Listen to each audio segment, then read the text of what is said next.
That wind came screaming like a cornered coyote down through them Colorado mountains, just hammering snow against the old, warped boards of the cabin till they groaned like an old man in pain. Inside, Margaret Sullivan pulled her old, thin shawl a little tighter round her shoulders. She just stared at the last few dying embers down in the fireplace. Her stomach had given up its growling a few days back, resigned to that awful emptiness that had become her only companion. She used to be a real somebody once upon a time back in Chicago. They called her the Angel of Mercy Hospital, the nurse whose steady hands had pulled dozens of folks back from the brink of death. Young doctors would come asking for her advice, and wealthy families praised how dedicated she was. But that was all before the one night that changed everything. Before young Timothy Morrison passed away on her shift, and his powerful family decided that someone, somewhere had to pay. Margaret's fingers, without her even thinking about it, traced the worn letter in her pocket, the one that had gone and sealed her fate. The cold words read, negligence, gross incompetence resulting in death. It didn't matter one bit that the boy had hidden his condition or that he'd taken some medicines that mixed up something awful with his treatment. And it sure as heck didn't matter that 3 doctors had examined him and missed what she had seen. But it was caught too late. The powerful Morrison family needed someone to blame, and a simple nurse whose family came from the old country was an easy target for them to sacrifice. That whole ugly business just ruined her. Completely. Not a single hospital would give her a job. Folks she used to work with would cross the street just to avoid looking her in the eye. Even the little bit of money she'd saved vanished, paying lawyers for a fight she was never going to win. So she packed up and headed west as far as the train tracks would carry her. And then she just kept on going until she stumbled upon this forgotten prospector's cabin way up high in the mountains, where she hoped her shame couldn't find her. Now that was 3 months back, when the autumn air still felt full of promise, and her little coin purse had just enough in it for some basic supplies. But now the deep cold of February had set in, and the very last of her cornmeal was gone a week ago. The little trap she had set out for rabbits stayed empty day after day, and the few roots she had stored away were now frozen solid in the corner of the cabin. Margaret got to her feet slowly, her joints aching with every single move. At 32 years old, she felt as old as the hills, just worn down by the cold and the hunger and the heavy weight of her own disgrace. She knew she needed firewood, even though the very thought of going out into that howling storm made her whole body ache. But then again, freezing to death seemed only a little bit worse than starving to death, and she figured at least the cold would be a quicker way to go. Wrapped some old rags around her worn-out boots, knowing full well they would soak straight through in a matter of minutes, but praying they would offer some protection from the snow. Her coat, a man's old hand-me-down she had bought from a traveling merchant, just hung loosely on her smaller frame. Margaret had always been petite, but months of going without had whittled her down to nothing but sharp angles and prominent bones. The very moment she opened the door, that blizzard tried to force its way inside. The snow whipped around in angry circles, hiding everything beyond just a few feet. Margaret squinted hard against the onslaught, pulling the heavy door shut right behind her and stumbling toward the woodpile she kept tucked under the east side of the house. Her hands, which were once so steady with a surgeon's instruments, were now trembling as she gathered up what few pitiful sticks were left. The cold gnawed right through her thin gloves like a set of hungry teeth. She had managed maybe half an armful when the wind suddenly shifted, clearing the air for just a brief moment. That is when she saw him. At first, Margaret thought her hunger-addled mind was just playing tricks on her, conjuring the sight of a dark shape against the white, something too large to be natural, and far too still to be alive. But as she stumbled a little closer, the shape slowly resolved into view, something that made the healer inside her just take over. There was a man laid out face down in the snow, his heavy coat all torn and stained dark with what could only be one thing. A horse stood not far off, its head hanging low, its reins all tangled up in the bare branches of a little old scrub oak. Margaret dropped her firewood and scrambled toward him, her boots slipping something awful on the frozen ground. She fell right to her knees beside the still body, her practiced hands automatically feeling around for any sign of life. And there it was, a pulse, faint as a whisper, but it was there. His skin still held a bit of warmth beneath that dusting of snow. She tried to turn him over, letting out a grunt at how heavy he was. The man was a big fella, broad-shouldered and tall, built like someone who knew a thing or two about hard work. It took every last ounce of her fading strength to roll him onto his back, revealing a face that probably would have been handsome under better circumstances. Dark hair fell across a strong forehead, and a few days' worth of beard shadowed his jaw. Dried blood had frozen in rusty-looking trails from a wound near his temple, but it was the hole in his coat that worried her the most. High up on the right side, still slowly seeping red into the snow. A bullet hole, her mind supplied, as calm and clear as a church bell. It happened recently, maybe 6 hours ago, judging by the amount of blood he'd lost and the chill on his skin. Margaret sat back on her heels, feeling the cold ground.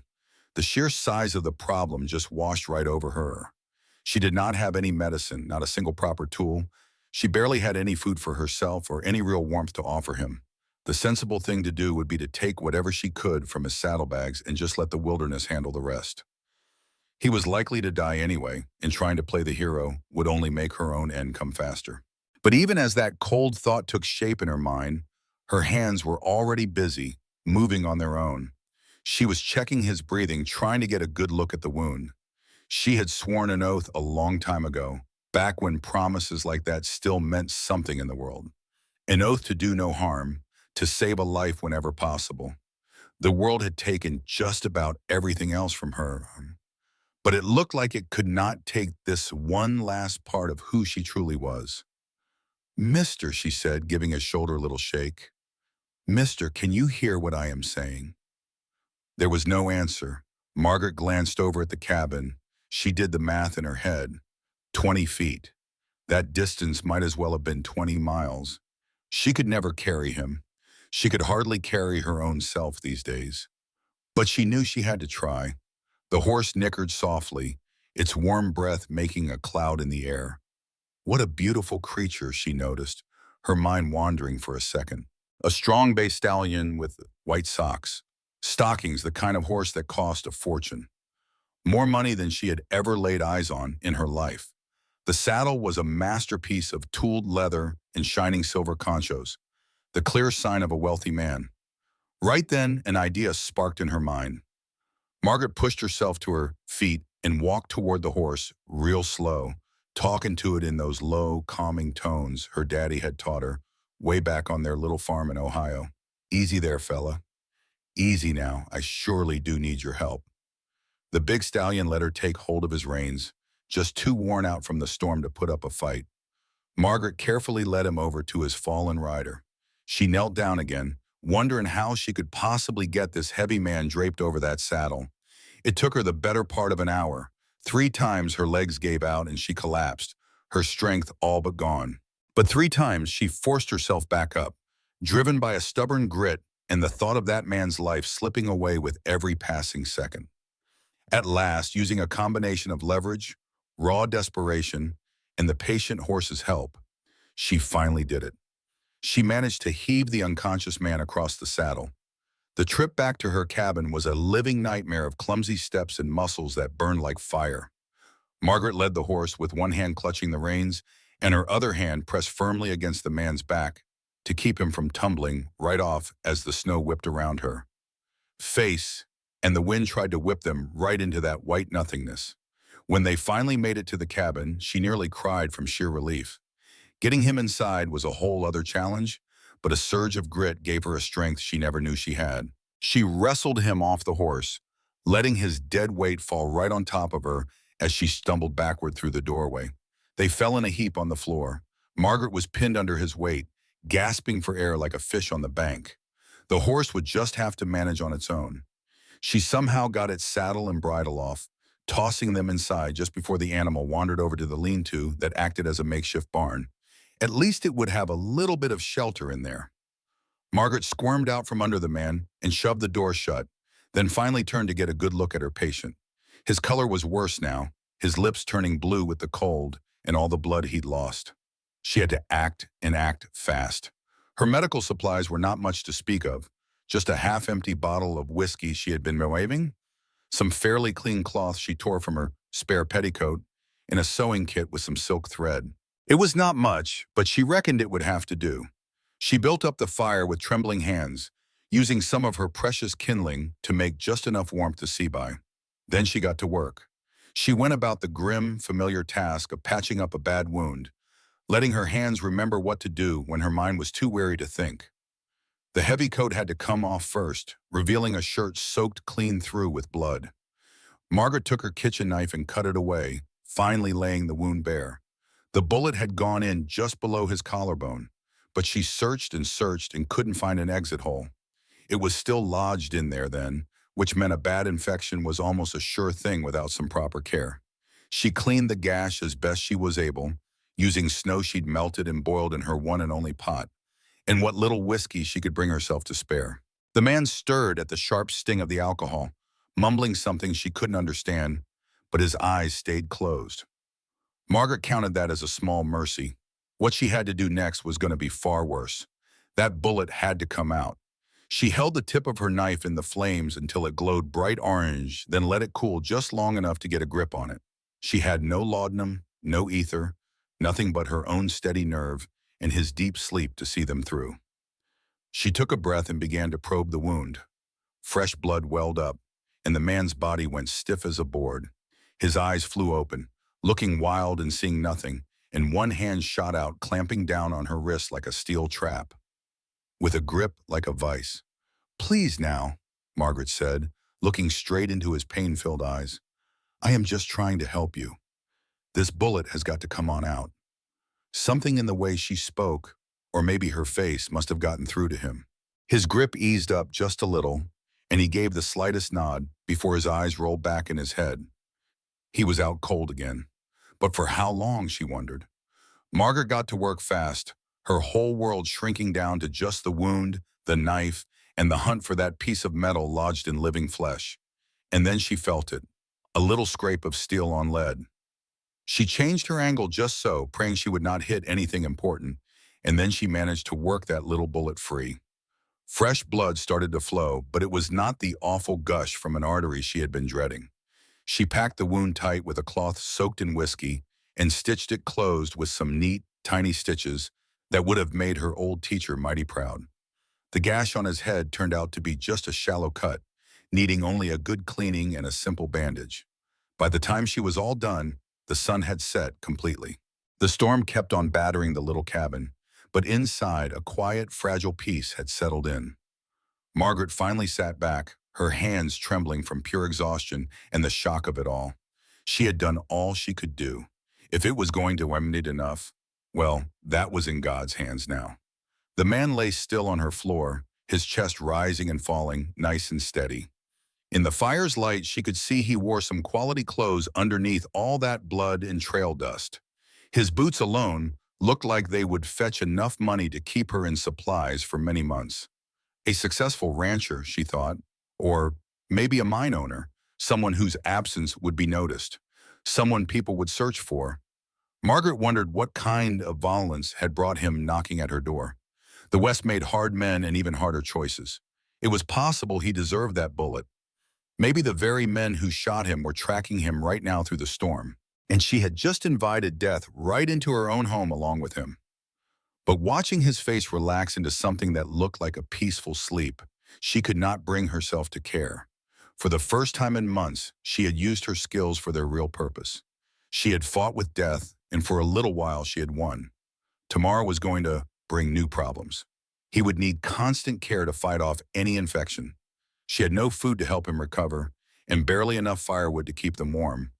But tonight, Margaret Sullivan let herself have one single moment of satisfaction. She was a healer, after all. Let them say what they want. The fever came with just before dawn. Margaret was jolted awake by a strange sound. It was a delirious mumbling coming from her patient.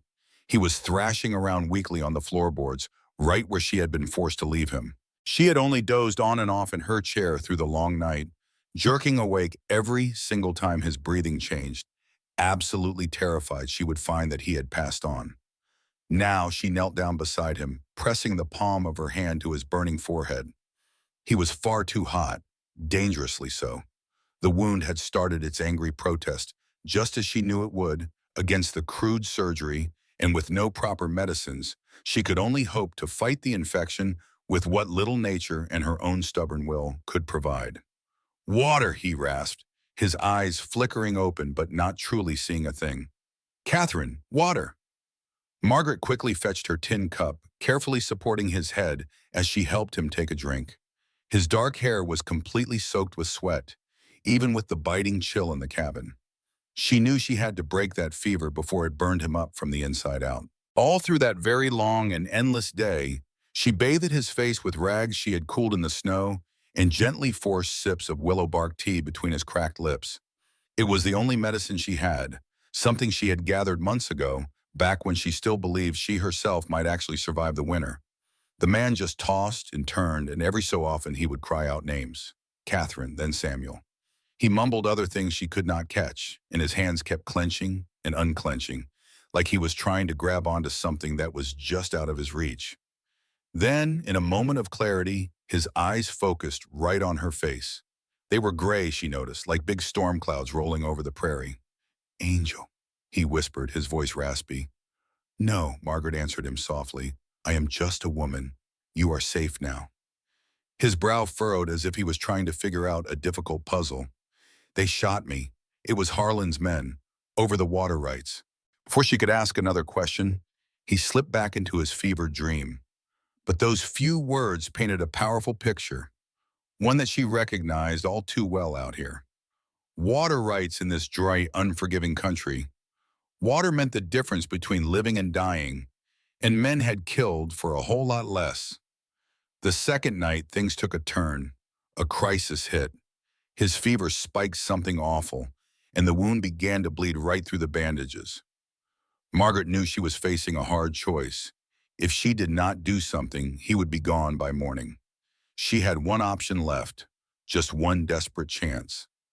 Outside, the big storm had finally blown itself out, leaving behind a crystal-clear sky and a biting, brutal cold.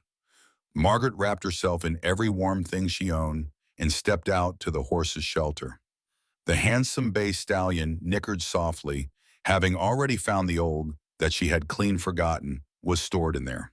Inside those dusty saddlebags, she discovered treasures she had not dared to hope for: a flask of good whiskey, a roll of clean bandages, and a blessed miracle, a small bottle of laudanum. There were also some personal things that proved what she had been suspecting about her patient's standing in the world. Letters addressed to Mr. Jackson Mitchell, the owner of the Double M Ranch, in a thick leather wallet holding more cash money than she had laid eyes on since she was forced to leave Chicago, and a photograph of a young woman with kind eyes and the same strong jaw as Mitchell. A sister, she reckoned. Margaret took only what she needed for his doctoring, though the sight of that money called to her empty stomach like a coyote's howl. She had held on to her professional honor through disgrace and near starvation. She was not about to abandon it now. The laudanum allowed her to properly clean and redress the terrible wound. She mixed a stronger tea from the willow bark with that good whiskey, creating a mixture that she prayed might actually help fight the infection. One precious drop at a time, she fed it to him all through the night, keeping a close watch on his temperature and his pulse with a worried attention. By the third sunrise, the fever finally broke. Jackson Mitchell opened his eyes, to find himself in a strange place, feeling weak as a newborn colt. But by some miracle, his head was clear. The first thing he felt was the pain, a deep, throbbing ache right in his chest that flared up like a fire when he even thought about moving. The second was the woman. She was slumped over in a rickety old chair right beside him, looking plain worn out. Not too young, not too old, just worn plumb thin by a hard life. Her dark hair, with streaks of gray running through it, was pinned up in a hurry. That dress of hers had been mended so many times it was more patched than original cloth. But her hands, resting there in her lap, were clean and carried the calluses of good, honest work. Memories started coming back in bits and pieces. The ambush down at Devil's Creek. Harlan Doyle's hired guns stepping out from behind them big rocks. The burning punch of that bullet. Him running for his life through that big old storm that was brewing. And then nothing. He tried to get a word out, but all that came was just a croak. The woman, she stirred right to him, her eyes snapping open with the quickness of somebody who's used to trouble. "Well, you're awake," she said, plain as day, as she reached for a cup, just small sips. That water tasted like life itself. Jackson just let her tend to him, and he noticed the steady, practiced way she checked over his wounds, bandages, and his pulse. "You're a nurse, aren't you?" he managed to say, once his voice came back. A shadow crossed her face. "I was, a long time ago. Not as long as you think. I'd reckon that was the work of a professional." He nodded weakly toward his bandaged chest.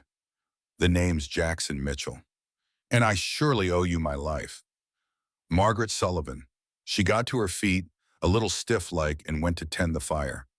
"And you don't owe me a thing. I did what any decent person would do." "Not just anyone would have hauled a stranger twice their own size through a blue norther," Jackson countered. "Not just anyone would have dug a bullet out with nothing but kitchen tools. And they sure wouldn't have known how to break a fever with real skill instead of just praying over me." Margaret's hands froze on the fire poker. "You were out of your head with fever. You couldn't possibly know that." "I know enough." He watched the side of her face, noticing the sharp lines that told a story of lean times, and the proud way she held her shoulders, like they refused to bow down to anything. "I know you saved my hide when it looks like you barely have enough to get by yourself." She whipped around then, and he saw a fire flash in those brown eyes of hers. "I don't need your pity, Mr. Mitchell." "Good, because I am not offering any. I am offering my thanks, and there's a world of difference between the two."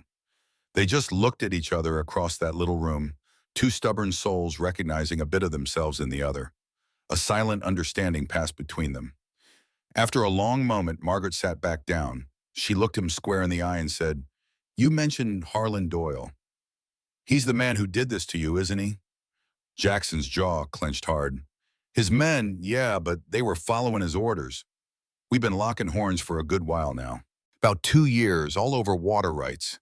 That little stream, the one that keeps my ranch alive, it runs right through his land right after mine.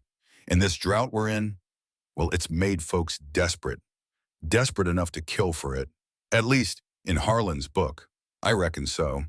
He's already run off 2 other ranchers, bought their land for pennies on the dollar soon as their wells went bone dry.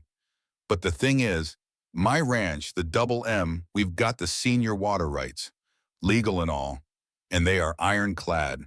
The only way that man gets his hands on them is over my dead body." Margaret took all this in with the quiet calm of someone who had seen trouble before. "You think he'll come looking for you?" "You can bet your last dollar on it.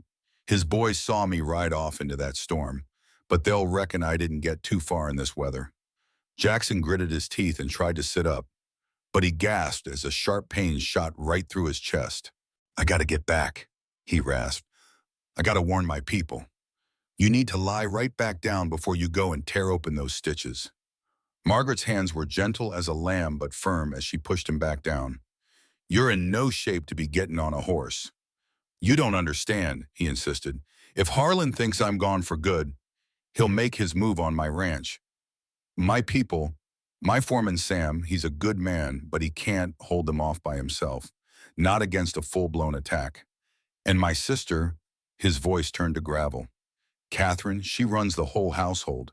She's not the type to just up and leave the place, no matter how dangerous things get." The names from his fever dream. Margaret felt a surprising pang of sympathy for this man, fighting tooth and nail to protect what belonged to him. She knew all too well what it was like to lose everything to folks with money and power. "How many days do you reckon we have before they show up?" she asked, getting straight to the point. Jackson thought for a second. "The storm should have covered my tracks. They won't find anything to follow for a while. They'll check all the usual hideouts first. Line shacks, old caves. This cabin is so far off the beaten path, they might not stumble on it right away. I'd say 3 days, maybe 4, which means we have 3 days to get you strong enough to get back in the saddle." "Get back in the saddle?" "We?" he asked, raising an eyebrow. Margaret looked him straight in the eye. "You can't ride all that way alone. Not in your condition. You're going to need help getting back to your ranch. The Double M is a hard 15 miles from here. It is all through some mighty rough country. You would just be asking for trouble, Mr. Mitchell. I have been in a heap of trouble since the very second I pulled you through that door of mine. At least if I go with you, I can see my patient all the way home, safe in Zenon. Jackson just looked at her for a long, quiet moment. This woman had a backbone made of pure steel, hidden away. You could see it, right under that tired and weary look. He had built his whole ranch by learning how to size a person up, and he could do it fast. Every bone in his body told him that Margaret Sullivan was the kind of person you could count on. All right, he said at last, but you should know I always pay my debts. Miss Sullivan, when all this trouble is behind us, when all this is over, you will go on back to your life, and I will head back to mine. Her voice was firm, leaving no room for argument. For now, you need some food in your belly to get your strength back. I will. See what I can rustle up for you. She walked over to the little corner that she called her kitchen, and that is when Jackson saw it. He saw her shoulders tense up as she looked over her nearly empty pantry. Her pride was a fortress. It kept her from saying a word about how little she had. But he could read the signs plain as day, the bare shelves, that one single pot, and the careful way she had measured out every drop of water she gave him. My saddlebags, he said, choosing his words with care. There ought to be some jerky and hardtack in there. Just trail food, but it will surely help. A flash of relief crossed her face for just a second before she hid it away. I will go check. As she stepped outside, Jackson leaned back, gathering what little strength he had left. He had made it through the ambush and the fever that followed. Now came the real challenge, getting home, in one piece with a pack of wolves hot on his trail. But there was just something about that Margaret. The steady way Sullivan handled things gave him hope. He had hope because she had already pulled him back from death's door once. And he had a gut feeling that was just the beginning of what this incredible woman was truly capable of. That piece of jerky tasted just like hope itself. Margaret chewed slowly, making sure to savor every bit. She savored the salt in the smoke, trying not to gobble it all down. She fought the urge to eat like the starving creature she had become. Right across the fire from her, Jackson Mitchell watched her with eyes that saw far too much. Eyes that understood things a little too well. When was the last time you ate a real meal? He asked in a low voice. She thought about lying for a second, but then she decided against it. There was just something about this man, something that made you want to tell him the plain truth. Before the last supply run into town about 6 weeks ago, a dark look crossed Jackson's face, but it was not a look of pity. It was pure, hot anger. 6 weeks! Good Lord Almighty! I have managed, Margaret said, her voice a little stiff. You have survived, he said. There is a big difference. He shifted his position carefully, still feeling weak, but he was getting stronger by the hour, all thanks to her care. So why here? Why this particular spot? In the middle of nowhere? Margaret stared deep into the fire. She chose her words with great care. Sometimes, nowhere is the only place left you can run to. Running from what? The question just hung there in the air. It lingered between them like smoke from the campfire. She had kept her shame and locked away inside her for so very long. To speak it, aloud now would feel like tearing open an old wound. He had trusted her with his very life and all his worries. She figured she owed him the straight story at the very least. From disgrace, she finally said, her voice quiet as a whisper. From the ashes of the person I once was. Jackson just sat there, as patient as a long Texas summer day. It was that quiet stillness of his that finally broke her, so different from all those lawyers and their angry questions she had to put up with back in Chicago. I was the head nurse over at Mercy Hospital, Margaret started, her voice holding steady even with the hurtful memories. 12 long years I worked there, helped save hundreds of lives. Then one day, Timothy Morrison was brought in. Just a boy, 15 years old, from a wealthy banking family, complaining of a stomachache. His mother insisted it was nothing to worry about. She took a deep breath, steeling herself to continue. I checked him over and found things his family conveniently forgot to mention, like bruises that made it look like he'd been in a scrap or two, and the pupils of his eyes reacted funny to the light. I had a gut feeling he was messing with those patent medicines, maybe even laudanum. But when I tried to tell the doctor in charge, he just brushed me off. You see, the Morrisons gave a lot of money to the hospital. Their precious son couldn't possibly be mixed up in anything like that. But he was, wasn't he, Jackson said softly.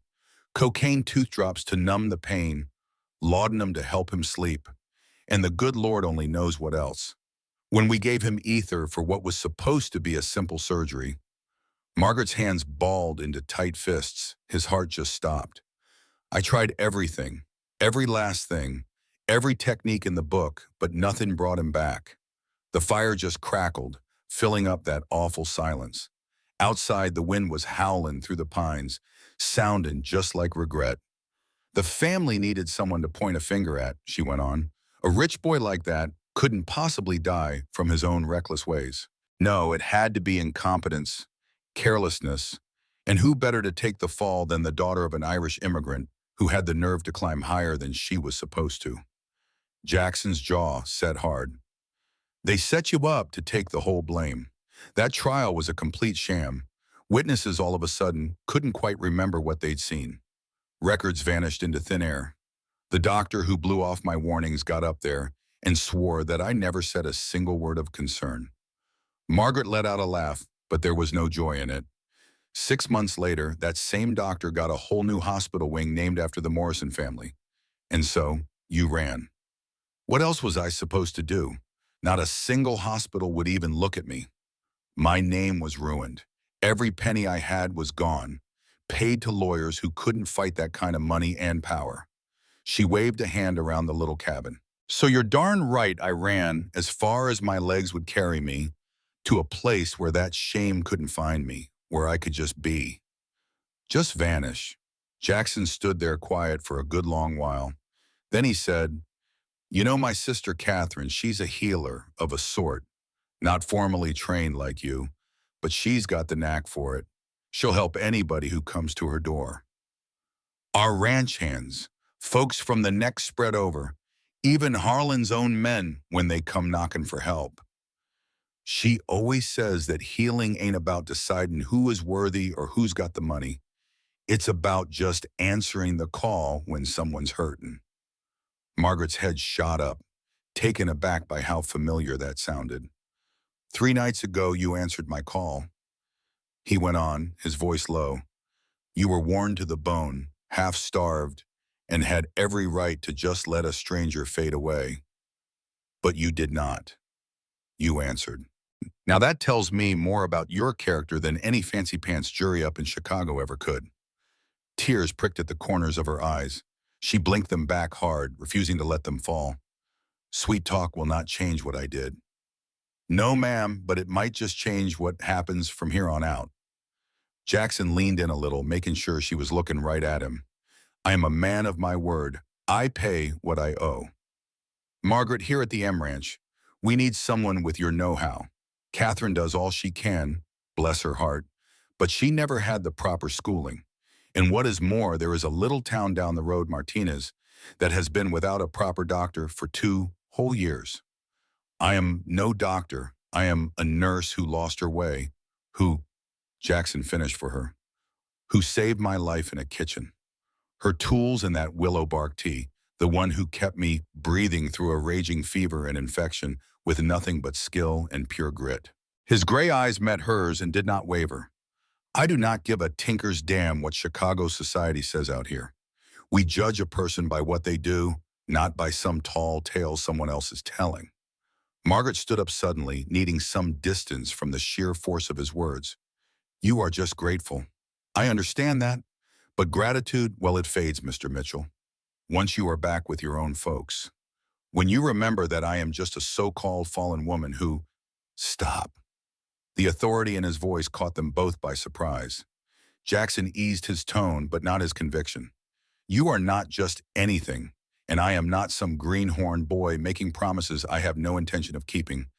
When I offer something, I stand by it." She busied herself with checking his bandages, needing the familiar task to steady her own hands. His skin felt warm to the touch, but no longer hot with fever, and the wound showed the first signs of healing up properly. Her own hands trembled just a bit as she worked. "Why?" she asked, her voice soft. "Why do you care what happens to me?" Jackson gently caught one of her hands, stopping its nervous flutter. His palm was rough and calloused from years of working rope and leather, but his touch was surprisingly gentle. "Because I saw something in you, plain as day. It is the same fire that made me fight for my own land when every soul around told me I was too green, too new to the world. It is the same grit that had my sister Catherine standing by my side when our folks passed on and left us with nothing but a pile of debts and a pocket full of dreams." Margaret glanced down at where their hands were joined. His was tanned by the sun and marked by hard work. Hers was pale and worn from her own struggles. "What is that?" "Steel. The kind of pure, stubborn steel that'll bend, but it sure as heck will not break." He gave her hand a gentle squeeze before letting go. "This land out here, it needs people just like that. Lord knows I do." She pulled her hand back, wrapping her arms around herself like a shield. "You do not even know me. I know enough. I know you could have just taken my money while I was out cold. You could have left me for the buzzards and survived another few months on whatever is in my saddlebags. But instead, you used the very last of what you had to save a stranger." A complete stranger. Jackson's hard gaze softened just a bit. "I have made a life for myself by learning to read folks and read them fast. It is what has kept me breathing more than once, and I am telling you, Margaret Sullivan, you are somebody worth knowing." That compliment warmed her clear through, more than the campfire ever could. She had been carrying the weight of her shame for so long, she had nearly forgotten that she could be anything more than just a failure. "I was watching you the whole time I had that fever," Jackson went on. "You never once left my side. For 36 hours straight, you were fighting for a life that didn't mean a thing to you. Now that is not just something you learn in a book. That is real character." "I took an oath," Margaret whispered. "An oath that Chicago tried to make you break, but you held on to it, even out here at the edge of everything." He shifted his weight, wincing just a little. "I am offering you a real chance to keep holding on to it, to be the person you were always meant to be, not what other folks forced you to become." His offer just hung there in the quiet air, like the morning mist over the prairie, beautiful and delicate. Margaret wanted to reach out and take it.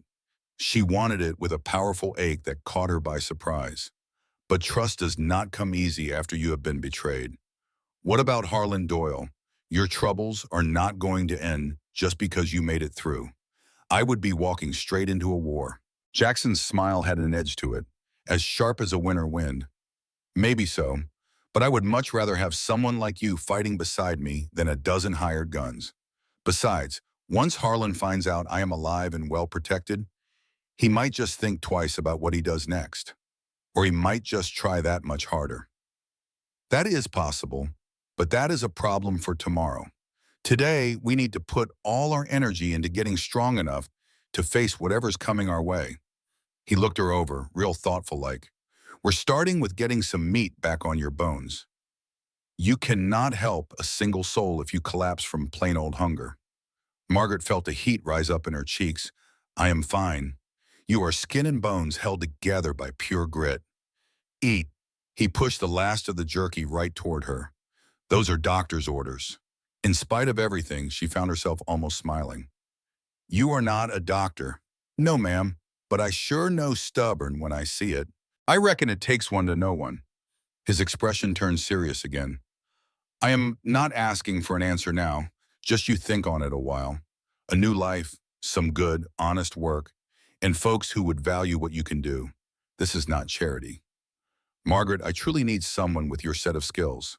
The whole ranch needs it. Heck, the entire valley needs it." She took another piece of jerky, chewing it real slow, while her mind was just racing. A chance to practice medicine again, to finally be useful, to be valued, respected, and to leave behind the long shadow of disgrace and build something brand new under these big old western skies. It just seemed way too good to be true. In her experience, gifts like this always came with a hidden price tag.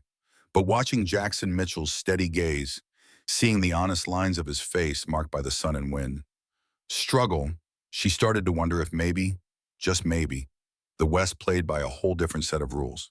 A place where a person's real worth was measured by their actions, not by gossip. Where second chances could pop up like bluebonnets after a good spring rain. "I'll think on it," she finally said. Jackson just nodded, looking satisfied with that. "That is all I ask. Now, why don't you tell me about this place? How in the world did you find it? I bet there is a story there." Margaret was glad for the change of subject, feeling thankful for a break from all that heavy talk. As she told him about finding the old, abandoned prospector's cabin, and about her first few terrifying nights all alone, with the sound of wolves howling out in the pitch-black darkness, she felt something relax between them. Just two survivors, sharing their tales next to a small fire, and finding a surprising comfort in each other's company. Outside, the sun was climbing high toward noon, painting the snow-covered mountains in beautiful shades of gold and deep shadow. The storm had moved on, leaving everything sparkling and clear in its wake. A feeling of change hung in the air, like the smell of pine trees and new possibilities. For the first time in a long, long while, Margaret Sullivan dared to feel a little bit of hope. The first sign of trouble arrived right at sunset on the third day. Margaret had just finished putting a fresh bandage on Jackson's wound when she heard it. A horse whinnied somewhere off in the distance, but the sound was cut short. She went still as a statue, her hands frozen on the clean sheets. Her eyes shot over to meet Jackson's. He had heard it too. "Could be anybody," she whispered, but they both knew that was wishful thinking. "Reckon it could be." Jackson's hand drifted over to the Colt revolver they had set down right where he could reach it. "But it is best we get ready, just in case it is not."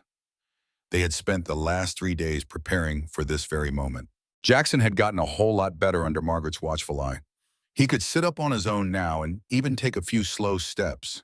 But he was a far cry from being ready for a fight, and both of them knew it deep down. Margaret crept over to the window, peeking through a small crack in the shutters. The setting sun was painting the snow a deep blood-red color, and the shadows were stretching out long between the pine trees. At first, she did not see a thing. Then she saw a flicker of movement, a flash of color that just did not belong out there in the woods. "3 riders," she breathed, her breath fogging the air. "Maybe 4 of them, coming up the South Trail." Jackson let out a low curse. "Harlan's men. It has got to be. They are checking every last cabin and hideout." He fought to get to his feet, gritting his teeth hard against the sharp pain. "We need to. You need to stay right where you are before you bust those stitches wide open." Margaret's mind was racing, trying to figure out what to do. They did not have many options, and none of them were good. The root cellar. There is a root cellar right under the back corner, all covered in snow. But I am not about to hide while you face them all alone. You are not facing a soul with that hole in your chest. She helped him struggle to his feet, taking on most of his weight. "This is not about your pride, Jackson. This is about surviving. If they find you, we are both as good as gone. If they only find me, well, they are going to want to know if I have seen anybody. And Harlan's men are not exactly known for asking nicely." Margaret's jaw set hard as a rock. "Then I will just have to be mighty convincing that I do not know a thing. Now get moving. We do not have time to argue about it." That root cellar was a tight little space, hardly big enough for a grown man to even crouch in. Margaret had found it during her second week there in the cabin, nearly caved in and full of old rotting vegetables. She had cleaned it all out, never once thinking it would end up being a hideout. Jackson fought her every single step, but his weakness gave him away. By the time they finally got to the cellar door, he was breathing real heavy, sweat popping out on his forehead despite the cold air. Margaret helped ease him down and pushed his revolver and a canteen into his hands. "Now listen, if they find me, if things go south, you stay put," she ordered him. "No matter what. Heroics, you are no good to nobody if you are dead, Margaret. You promise me." A fire of frustration burned in his gray eyes, but he gave a sharp nod. "Do not let them in if you can help it. And Margaret, you be careful now." With that, she dropped the heavy cellar door and kicked a pile of snow right over it, then rushed back into the warmth of the cabin. Her hands were trembling to something fierce as she erased every sign of Jackson's being there. The bloody bandages were tossed right into the fireplace. His boots got shoved behind her old trunk, and the extra blanket was folded up and tucked clean out of sight. She then scattered her few medical supplies around, just to make them look old and like they had not been touched in a while. The knock on the door came the very second she was done. 3 hard raps that sounded full of authority and a whole lot of impatience. Margaret took a deep breath, fixed her face to look tired and suspicious, and pulled the door open just a tiny crack. And sure enough, 3 men were standing on her porch, looking trail-worn and hard as a coffin nail.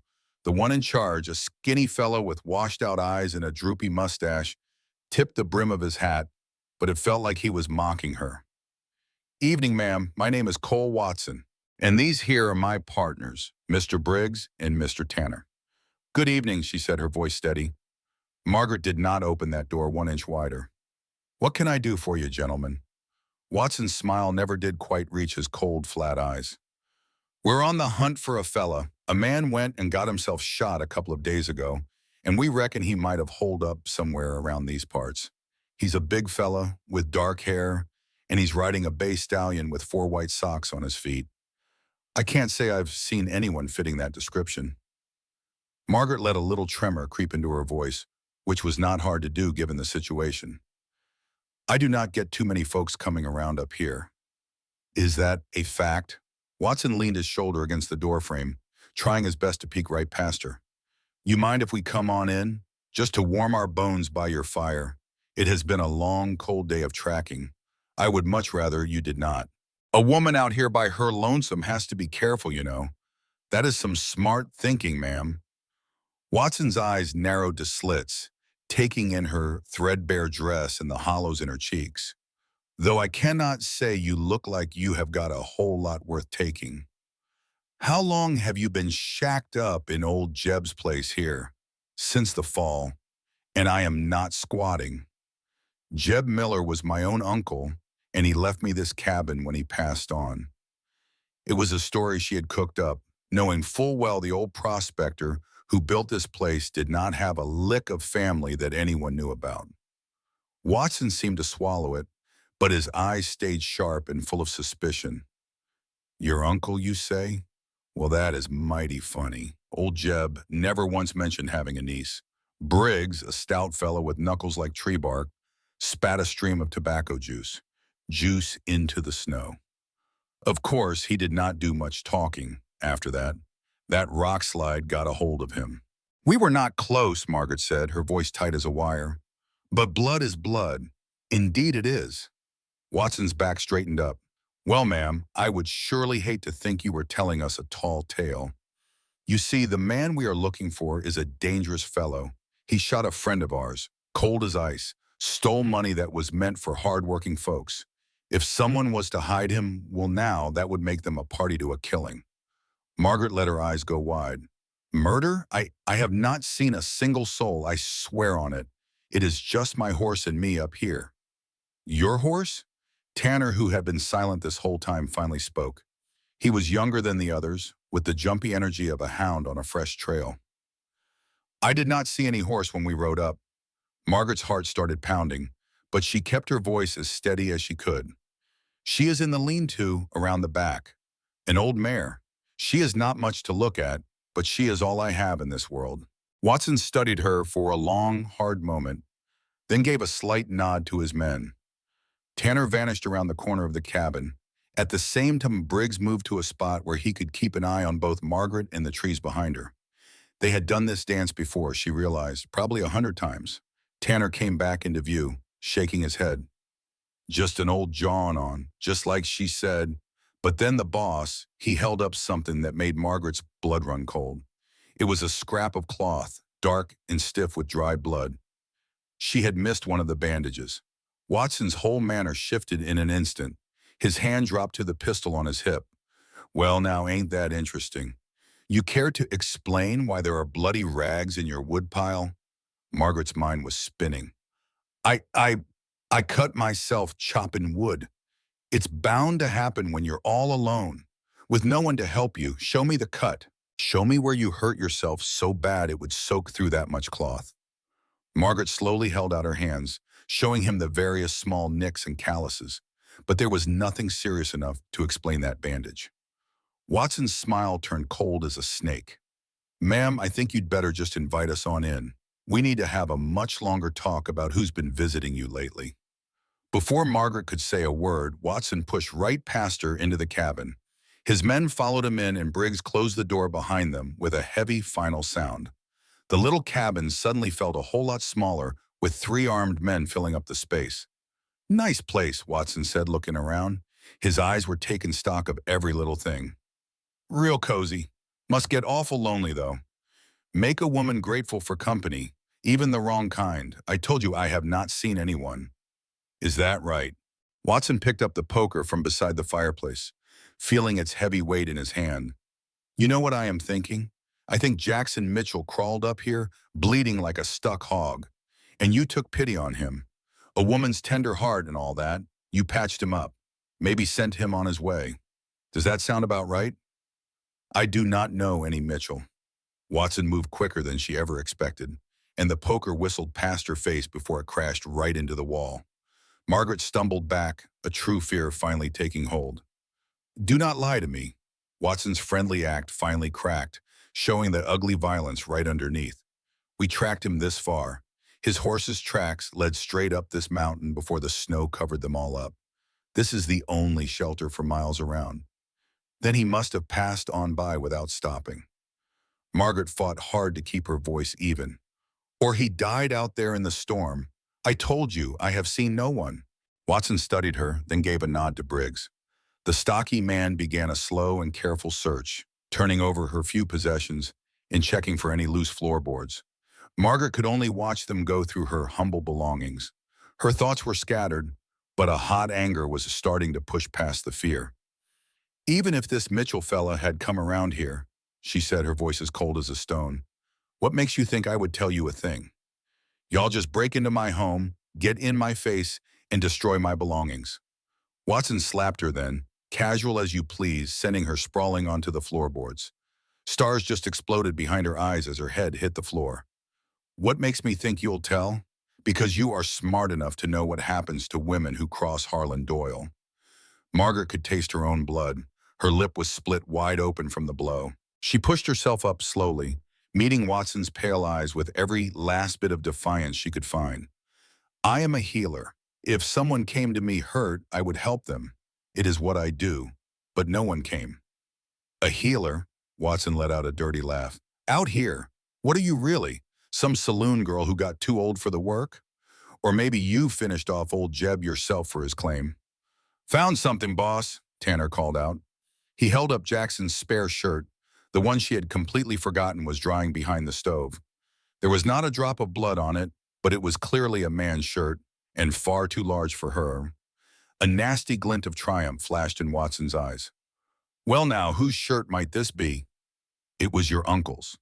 Except everyone knew Jeb Miller was a small man, and that shirt would have swallowed him whole. Someone about, well now, Jackson Mitchell's size." Margaret's mind just went clear, empty.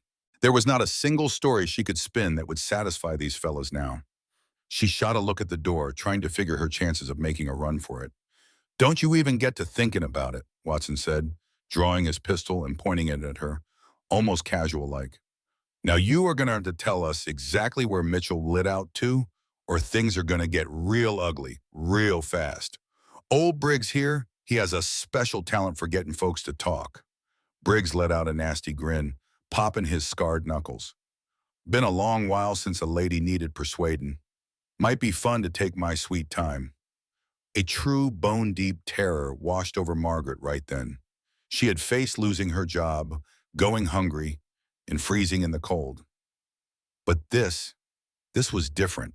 This was that raw, ugly kind of trouble that hides just beneath all the polite talk. "This is your last chance," Watson said flatly. "Where is Mitchell?" Margaret lifted her chin, finding some courage deep down in her desperation. "You can go straight to hell." Watson heaved a big sigh, like he was in some cheap play. "Briggs, why don't you show the lady what happens when—" The gunshot was louder than a thunderclap in that little cabin. Briggs spun around, grabbing at his shoulder with blood already seeping out between his fingers. Watson and Tanner both whirled around to the door just as it busted wide open, and there stood Jackson Mitchell, framed in the doorway looking like he'd been dragged through a knothole backwards, but that Colt in his hand was as steady as a rock. "You step away from the lady, Mitchell." Watson's pistol swung toward him. "You are supposed to be—" Before he could finish, Jackson's second shot hit Watson's gun hand, sending that weapon flying right across the floor.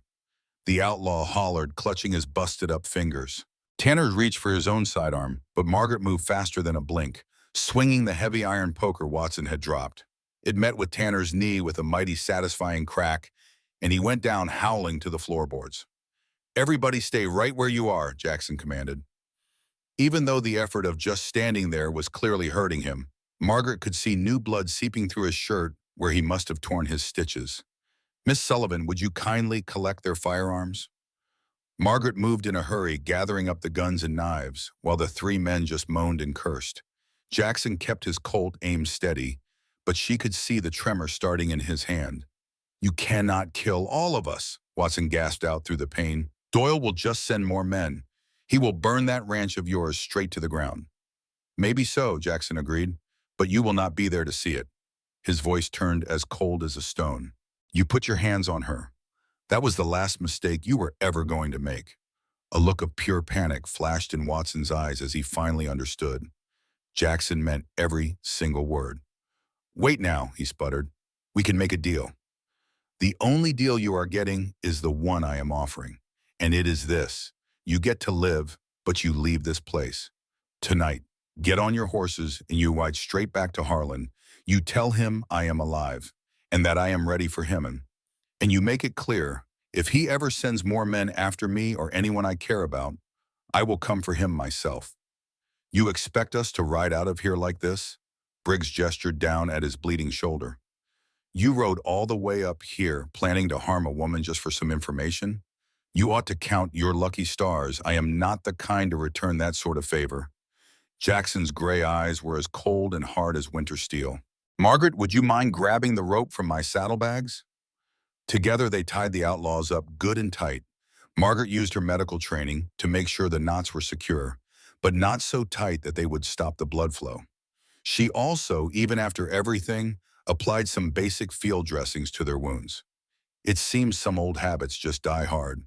"You are wasting your kindness on them," Jackson muttered, as he watched her wrap Watson's hand. "No," Margaret said, her voice steady. "I am not.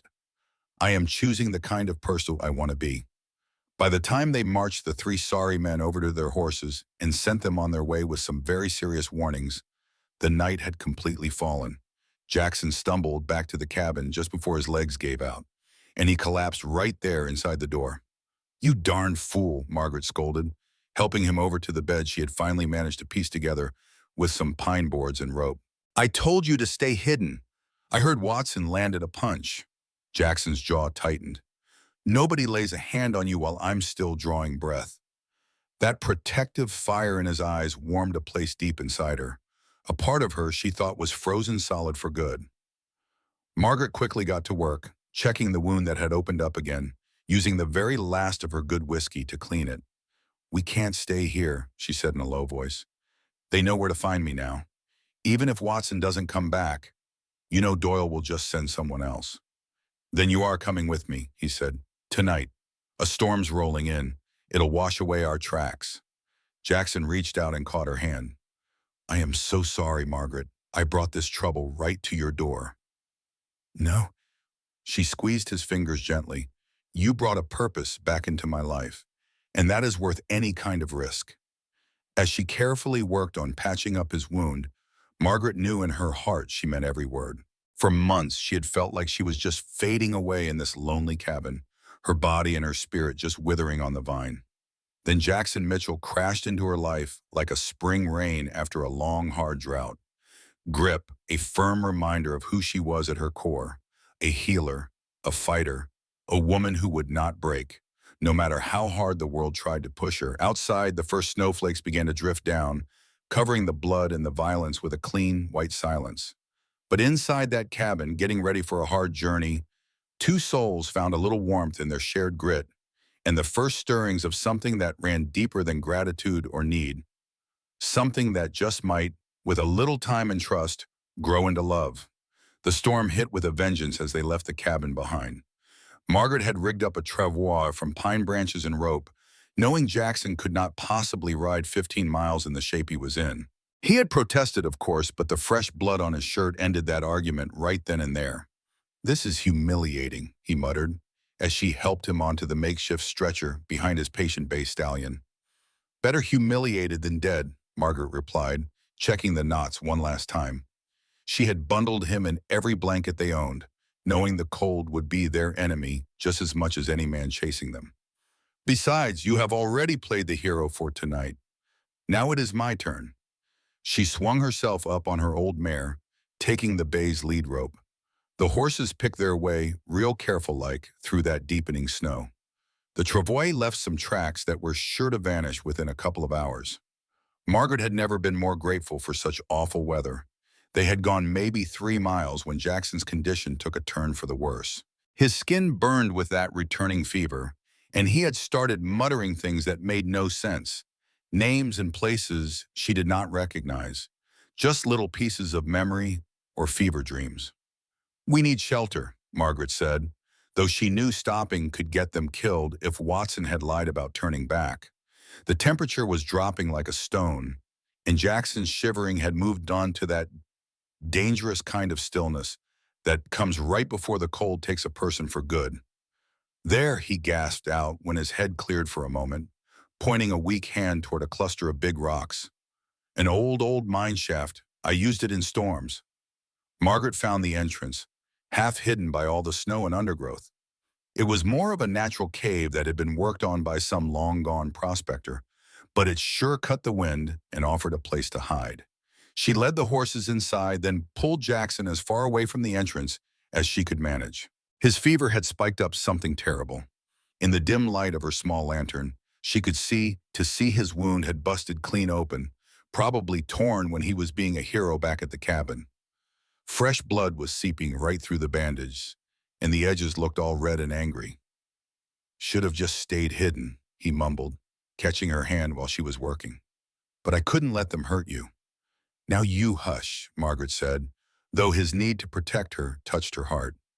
"Just save your strength." She did the best she could with the few supplies they had and cleaned the wound again, packing it with the very last of the clean cloth, and made him drink some willow bark tea. But she knew in her gut it just wasn't enough. Without proper medical care and some real rest, an infection would take him before they ever reached his ranch. "Talk to me," Jackson said suddenly, his gray eyes fighting to focus. "I need to stay awake. Tell me about a time before all this, when you were happy." Margaret's hand stopped moving on the bandages. Because you get this look on your face when you're tending to someone, like you are exactly where you're meant to be. I want to know that woman." She went back to her task, thinking on his words. "I had a patient one time, a little girl named Emma, 7 years old, and bright as a shiny new penny. She took a fall from a roof, broke her leg in 3 different places. The doctors, they said she would never walk right again. But you saw something different. I just knew she was a fighter, kind of like someone else I have met recently." Margaret could not help but smile at the memory. "I worked with that little girl every single day for months. We did exercises, stretches, and a whole lot of cheering her on when she wanted to give up. The doctors at the hospital said it was a complete waste of time. Well, let me guess. She went and proved them all wrong. Ran right past them 6 months later, laughing as happy as a bluebird in spring. Then her smile faded. Her folks were poor. They could not pay much to speak of. The hospital board claimed I was spending way too much time on charity cases, but how could I just turn my back? She trusted me to help her get well." Jackson's hand found its way to hers.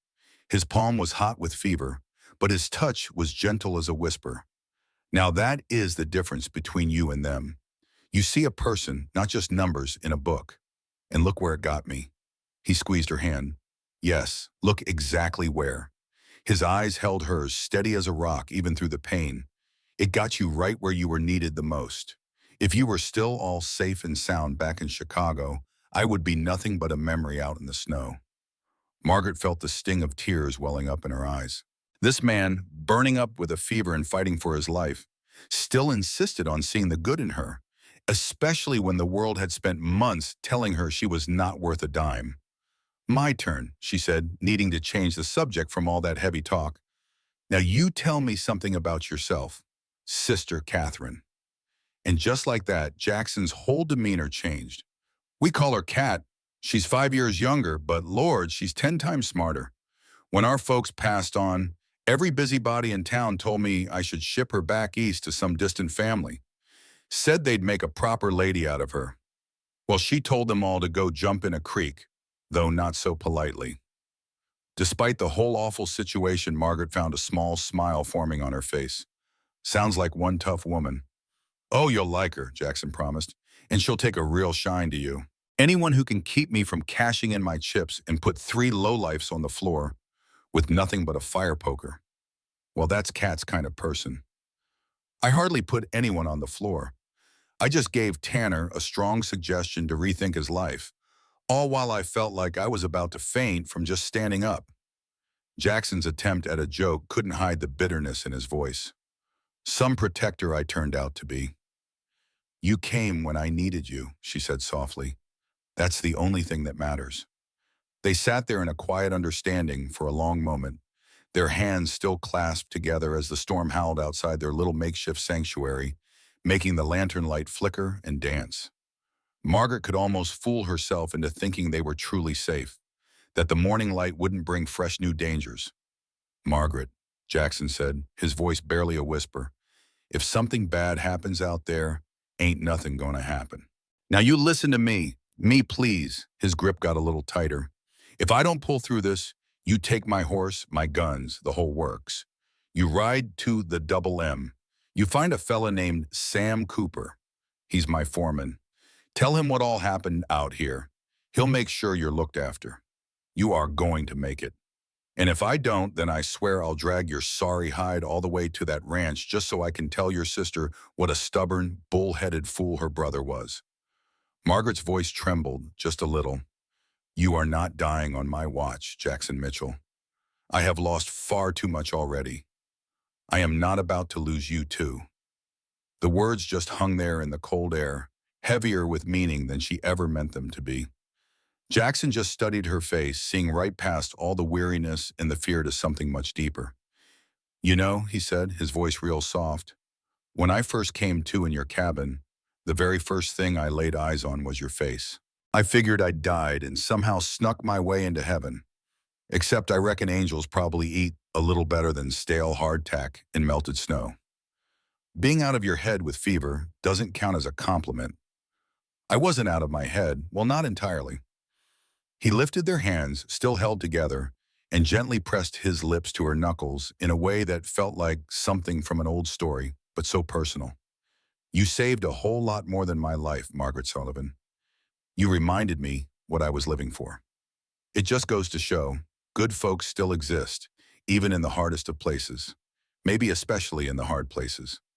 That moment between them hung in the air, fragile as a cobweb. Margaret found herself leaning in closer, drawn by something more powerful than common sense or caution. Their faces were just inches apart when a violent shiver suddenly racked Jackson's body, and just like that, the spell was broken. The fever, Margaret whispered to herself, stating the obvious, as she pulled back to grab more blankets. Her cheeks were burning, and it wasn't from the cold. She worked straight through the night, fighting that infection with pure grit and a prayer on her lips. Jackson faded in and out of the here and now. Sometimes his mind was sharp and clear. Other times he was lost deep in his memories. He talked about his parents, taken by cholera when he was only 19, and about building his ranch from nothing, earning every last acre through pure sweat and stubbornness. He spoke about the drought that was slowly choking the life from the valley, making men desperate enough to do terrible things. Water rights, he mumbled during one of his clearer moments.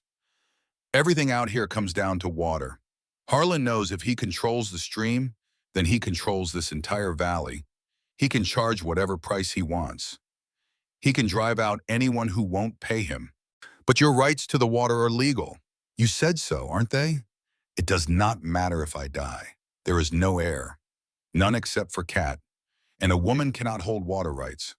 All by herself, not without a husband to back her play. He needs someone to enforce them. His laugh was just plain bitter. That son of Harlan has been sniffing around her for months now.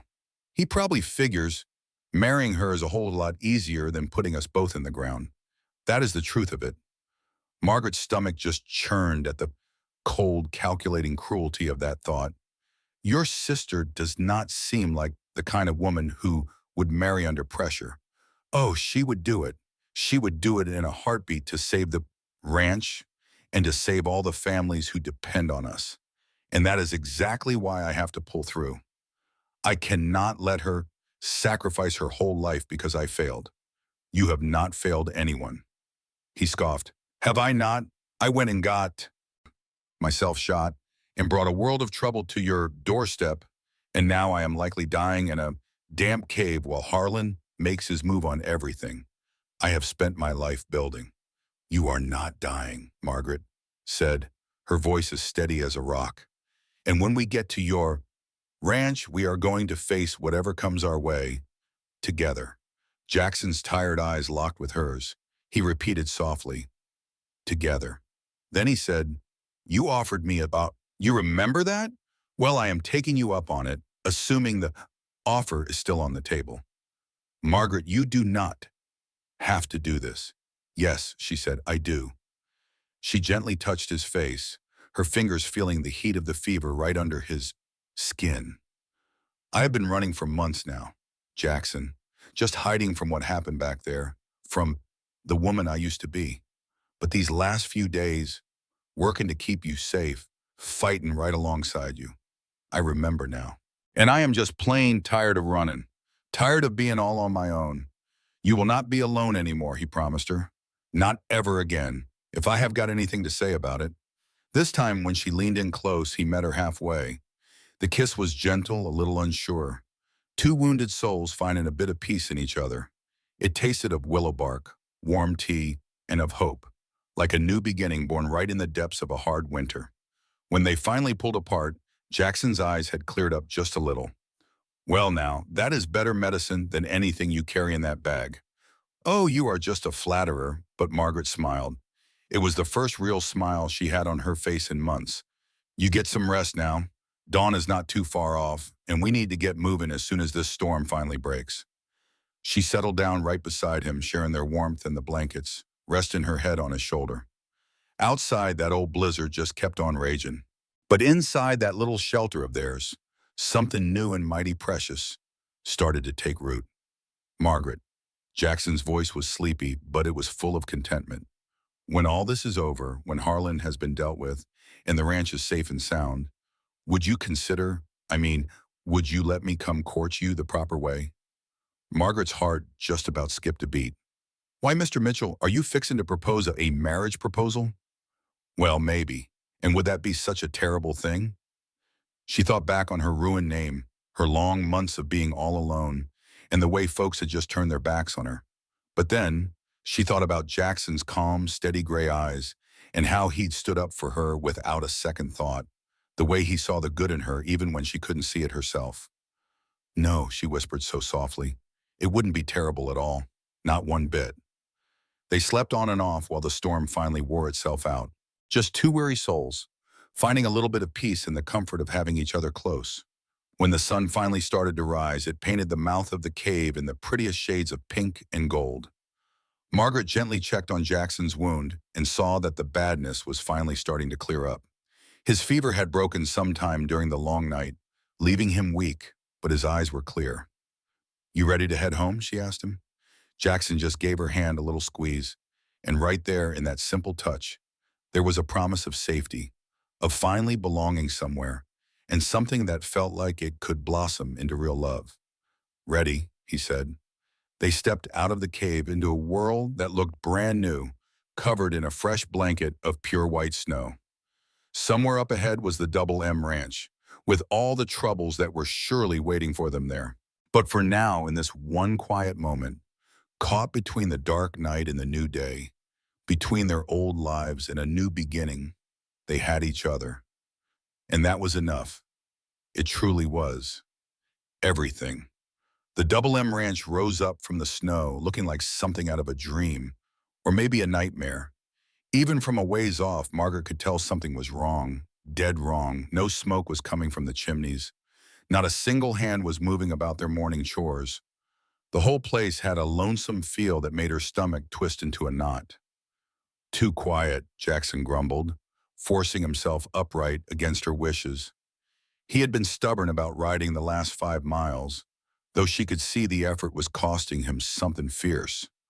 Ought to be bustling by now. Sam always has the boys up and at him early. They approached with caution, Jackson keeping a hand on his Colt while Margaret clutched the rifle they had taken from one of Watson's men. The main house, a solid 2-story building of logs and stone, looked untouched, but the big barn door was hanging open to the wind. "Catherine," Jackson called out, his voice hoarse with worry. "Sam, is anyone there?" A figure appeared in the dark doorway of the main house. It was a young woman with Jackson's dark hair and determined jaw, holding a shotgun like she knew how to use it. Relief washed over her face when she realized who it was. "Jackson, thank the good Lord." Catherine Mitchell came flying down those steps, her voice cracking. "Lord have mercy, Jackson. We all thought you were dead." "That is what Harlan's men told everyone." She paused, her eyes landing on Margaret. "And who might this be?" "This here is the woman who saved my life," Jackson said, his voice low and steady. "Margaret Sullivan. This is my sister Catherine. Cat, you can lower that shotgun now before you put a hole in someone we need." Catherine looked Margaret up and down with sharp gray eyes, the very same as her brother's. She took in the dusty, trail-worn clothes, the medical bag, and the careful way she stood right by Jackson's side, and then a real smile broke across her face, transforming her worried expression into something warm and welcoming. "Well then, I reckon I owe you a debt I can never repay, Miss Sullivan." She moved in closer to help Jackson from his horse, but gasped when she saw the dark, bloody stain on his shirt. "You have been shot." "I will be just fine. Where is everyone? Where is Sam?" Catherine's face turned grim once more. "Scattered. Harlan showed up 2 days ago with 20 hired guns and a piece of paper from a judge. He said you were dead and that the water rights went back to the territory, seeing as there was no male heir. He gave us 48 hours to get off our own land." "That is not how the law works," Margaret said firmly, helping to steady Jackson. "It is when you have got the judge in your back pocket," Catherine replied, her voice full of bitterness. "Sam took most of the ranch hands to town. He is trying to find a single lawyer who is not already on Harlan's payroll. The rest of us are just waiting for the worst. I was moving the herd up to the north pasture, getting them away from the water. I stayed behind to protect what I could. They helped get Jackson inside, where the house told a story all its own. This was a place preparing for a siege. Furniture barricaded the windows. Ammunition was lined up on the mantel, and stacks of food supplies were piled up in defensive positions. It was clear as day that Catherine had been preparing for a war. "Here, let me look at that wound," Catherine said, but Margaret was already guiding Jackson over to the kitchen table. "I'm a nurse," Margaret explained as she opened her medical bag. "Well, I was. The wound is infected, but it's looking better. He just needs rest and proper care." Catherine watched Margaret go to work with a knowing eye. "You are not just any nurse. Those are a surgeon's hands." "I had some very good training." Margaret did not say any more, focusing on cleaning out Jackson's wound with medical supplies, far better than anything she had back in the cabin. Thankfully, Catherine did not push the subject. "Tell me about this judge's order," Jackson said, gritting his teeth as Margaret worked. "Judge Blackwood rode out here with Harlan in person. He claims you died without a will, and that water rights cannot pass to a woman who is all alone. Harlan, of course, generously offered to buy the ranch for 1/10 of what it is really worth. Or," Catherine's jaw set hard as a rock, "or his son, William, would have to marry me and take over the property." Jackson let out a low curse. "Over my cold, dead body." "That is exactly the point, brother." "Wait, we need those documents," Jackson said. a sudden spark in his eyes, the ones from Dad's old desk. You remember, the ones he told us to keep safe no matter what? Catherine's eyes flew wide open. The original water rights grant. But I looked everywhere. The desk is locked up tight, and I could never, ever find that key. That is because it is not in the desk. Despite his pain, a grim smile crossed Jackson's face. Check behind the third stone from the left, down in the root cellar. Dad showed me just before he passed on. He made me swear I would not tell a single soul unless something exactly like this happened. Catherine bolted from the room, coming back just minutes later with an old metal box with damp cellar dirt still clinging to its surface. Inside, wrapped up in oilcloth, were papers that made Margaret's breath catch in her throat. My goodness. These are older than the territorial government, she said, looking over the papers with pure, growing excitement. A Spanish land grant, transferred legally through the Mexican authority, right to American ownership. And this one here, water rights. They were granted in perpetuity to the Mitchell family and their children, whether they be sons or daughters. Pa always swore our claim was solid as a rock, Jackson mumbled. But will any of that hold water now? Heron has Judge Blackwood bought and paid for. He doesn't own the federal marshal up in Denver, though, Margaret said, a thoughtful look on her face. These here papers are old enough that they fall under federal law. We need to telegraph the marshal's office and send along copies of every last page. Catherine stared at her. You seem to know a thing or two about federal law. I had some dealings with lawyers back in Chicago a while ago. Margaret kept her gaze fixed on the documents, like she could not bring herself to look up at them. Whatever happened in your past is your own business, Catherine said, her voice firm and clear. What matters is you are here with us now, and you are helping, and that is more than good enough for me. Just then, the sound of approaching horses cut through the quiet, stopping any reply. Peeking through the window, they could make out riders coming in hard. About 12 men with Harlan Doyle's shock of silver hair, plain as day out front. They are here sooner than I figured, Catherine said grimly, as she reached for her shotgun. No, Jackson said, fighting to get to his feet. I will be the one to meet them.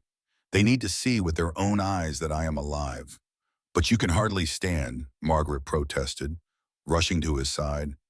Then I reckon I will have to lean on you, he said, his eyes meeting hers, steady and full of trust. On both of you. We have faced this thing together from the start. And so they emerged, right onto the porch just as the riders reined in their horses. Jackson stood there, flanked by the two women, holding himself tall, though Margaret could see the pain etched on his face. Harlan Doyle, a man who looked like a coyote that had just cornered its prey, gave a cold smile from atop his horse. Well now, Jackson Mitchell, look at you, back from the grave. Though I reckon you are not too far from going right back. Sorry to disappoint you, Harlan. As you can plainly see, the rumors about my demise were a bit early. That does not matter, Harlan said, waving a hand toward a nervous-looking fellow in a black suit. Judge Blackwood here has already made his ruling. Your claim to this land is null and void. That ruling was based on a lie, Margaret declared as she stepped right up front. Mr. Mitchell is alive and kicking, which makes your little ruling completely worthless. Harlan's eyes narrowed, sizing her up. And just who in the Sam Hill are you, ma'am? My name is Margaret Sullivan. I am Mr. Mitchell's medical advisor, and I am also a legal witness to the fact that he is still drawing breath. A legal witness? Judge Blackwood sputtered out. You are not a lawyer. No, sir, I am not. But I can read. Margaret then held up the original documents. A Spanish land grant from 1823, a Mexican confirmation from 1841, and an American territorial acceptance, dated 1851. All of them grant water rights to the Mitchell family. And not just the male heirs, mind you, but all heirs for all time. Here, let me see those papers. Blackwood reached out for the papers, but Margaret, she took a firm step back. I don't believe I will. These are headed straight to the federal marshal along with a full report on everything. A report about attempted murder, about fraud, and about a judge on the take. You can't prove a single thing, Harlan shot back, but a flicker of doubt danced in his eyes. You sure about that? Jackson smiled, but it did not reach his eyes. Your hired guns already sang their tune. They confessed everything, Watson, Briggs, and Tanner. They were mighty chatty about the man who paid them to put me in the ground, and even mentioned the exact figures you paid them. Now, it was a pure bluff. Those fellows had not said anything of the sort, but Harlan did not know that for a fact. His hand drifted down toward his iron.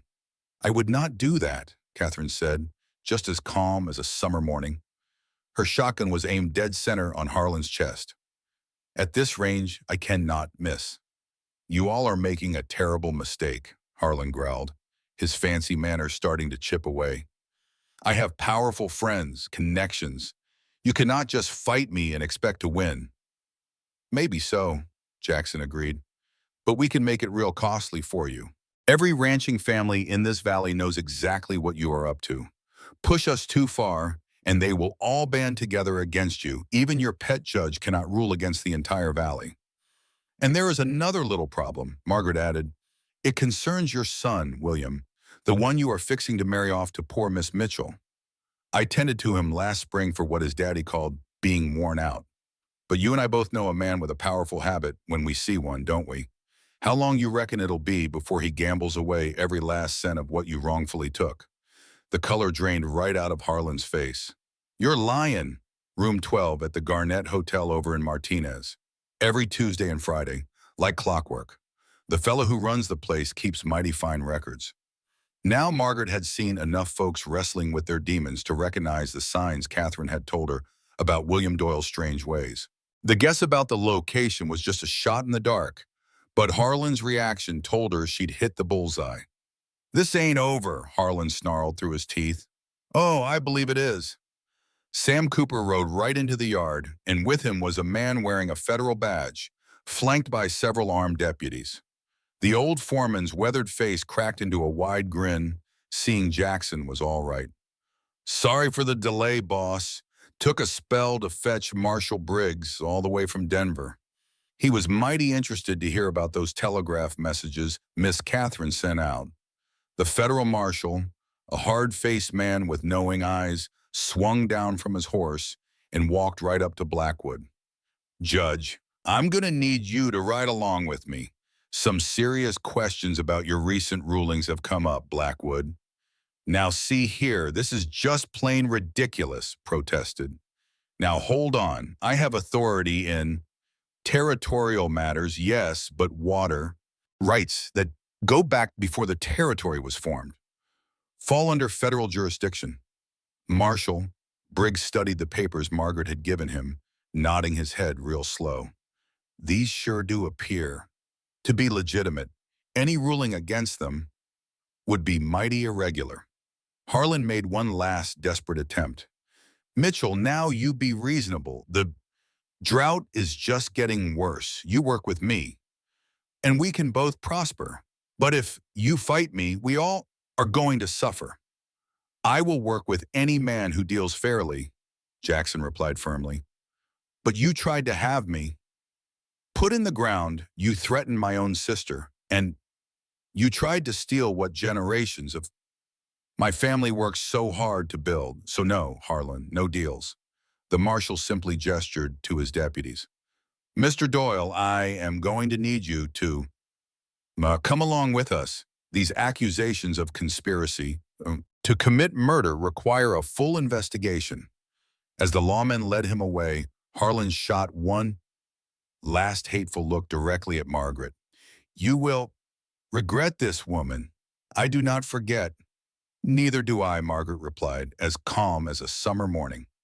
After the dust from their departure settled, Sam Cooper grabbed Jackson's hand and shook it hard, grinning from ear to ear. It is mighty good to see you breathing, boss. We were all fearing the worst when you did not come back home. It nearly was the worst. It would have been without Margaret. Jackson's arms slipped right around her waist, pulling her in close. Sam, this here is Miss Sullivan. She'll be staying on with us as our medical advisor, and anything else she sets her mind to be, Catherine added, with a little knowing smile. Anyone who can stare down a man like Harlan Doyle with nothing but some papers and pure nerve has a place here. Margaret felt a warmth spread through her chest. And it was not just from the comfort of Jackson's arm or Catherine's welcome, but from the feeling of finally belonging that she had missed for so very long. The Double M was not just some ranch, it was a family, a true purpose, a chance to rebuild everything she thought she had lost. There is still plenty of work ahead, Sam warned them. Harland is not going to give up easy, and this drought is not getting any better. Then we had better get started, Jackson said. But first things first, I need to get off my feet before I fall flat on my face. And Sam, send word to the other ranchers. You tell them we are calling a water meeting. It is high time that we all started working together instead of against each other. As they helped him on inside, Margaret gently took Catherine's arm. That information you shared about William Doyle, I just wanted to thank you for mentioning it. It's sooner. That guess about the hotel, well, that was just a shot in the dark, but it sure did work. Catherine gave her hand a gentle squeeze. You're already one of us, Margaret. We look after our own folks around here. As she looked around at these good people who had taken her in without a single question, folks who cared more about her grit and her skills than any mistakes she'd made in the past, Margaret felt the last of those walls around her heart just tumble down. She had found more than just a safe place in this wild country. She had found a real home, and she was ready to fight tooth and nail to protect it with everything she had. That big water meeting was set for Sunday afternoon, which gave all the Valley's ranchers plenty of time to get over to the Double M. Margaret spent the next few days making herself right at home, turning a spare room into a little makeshift clinic. She was not just looking after Jackson's recovery, but also tending to the different aches and pains of the ranch hands. Well, now, you have got some healing hands, miss, said Tom Garrett, an older cowboy whose creaky joints had been giving him trouble for years. That rub you made works a whole lot better than anything Doc Holcomb ever gave me. Margaret could not help but smile as she finished wrapping his knees. It is just a different way of doing things, Mr. Garrett. Sometimes the old ways are the best ways. By Saturday, a whole line of visitors was coming by. They all arrived looking for some doctoring. Wives from nearby ranches came with their colicky babies, and children with coughs that just wouldn't quit. There were men with hurts they'd tried to walk off until things got real bad. Margaret tended to every last one of them, and she refused to take a dime, no matter how much they argued. She's building something important, Catherine pointed out to Jackson as the two of them watched from the window. A young mother was just leaving, holding on tight to the medicine for her little one's fever, with tears of pure relief streaming down her cheeks. Trust and goodwill, everything Harlan's been tearing down. Jackson just nodded his head, the pride clear as day on his face. She does not even realize she is doing it, he said softly. It is just who she is. Sunday morning came up bright, clear, and cold.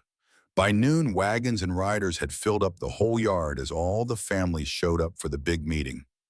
Margaret had helped Jackson get all dressed up in his finest shirt and vest, although she had insisted he lean on a walking stick. I am not going to look weak in front of them, he had grumbled. You will look a whole lot worse if you fall flat on your face, she shot right back. Pride never did heal a single wound, Jackson Mitchell. The main room of the house had been cleared out. Chairs and benches were arranged every which way to make room for the crowd. Margaret recognized a few faces from her little makeshift clinic, and she noticed the warm nods she received. It seemed whatever her past was, these good people judged her by her actions right here and now. Jackson called the meeting to order, standing up tall despite his walking stick. Friends, neighbors, he began, thank you all for coming. We all know exactly why we're gathered here. This drought is threatening everything we've worked so hard to build, and men like Harlan Doyle are just waiting to use our desperation against us. A low rumble of agreement moved through the quiet room. But I did not call you all here to talk bad about Harlan, Jackson went on. I called you here to talk about something much better. Cooperation, shared sacrifice, and survival for every last one of us. Not just a big profit for a few. Those are mighty fine words, called out Ben Harper, a man whose small ranch sat right next to Doyle's land. But Harlan controls half the water in this whole valley.